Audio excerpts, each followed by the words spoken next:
I read about the story of a man who always said this is good to everything that happened to him.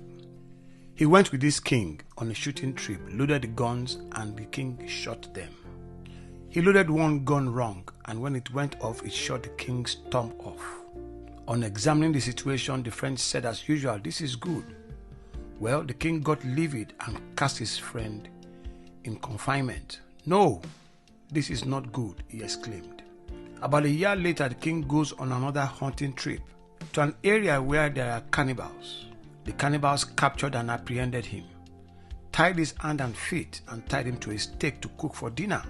As they come near, they find the king's finger is shot off. Being superstitious, they never ate anyone less than whole. So they set the king free.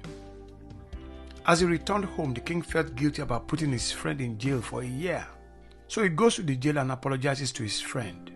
He explained what had happened to him and says, I'm very sorry for sending you to jail for so long. It was bad of me to do this. No, his friend replied, this is good. What do you mean, this is good? How could it be good that I sent my friend to jail for a year? If I had not been in jail, his friend said, I would have been with you. Through suffering and affliction, some have found God. They find that adversity moves them towards God rather than away.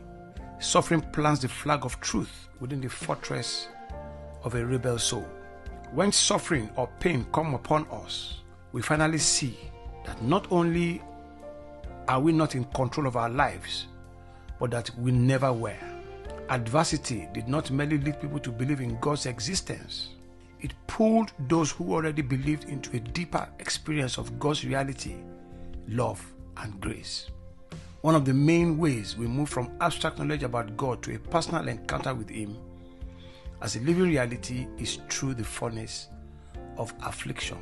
Clive Staples Lewis opined, and I quote, God whispers to us in our pleasures, speaks to us in our conscience, but shouts in our pain.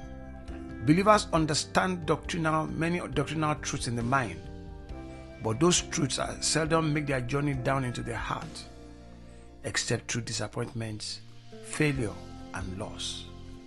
Friends, someone once said, when he lost his career and his family, that Jesus is all you need to get through.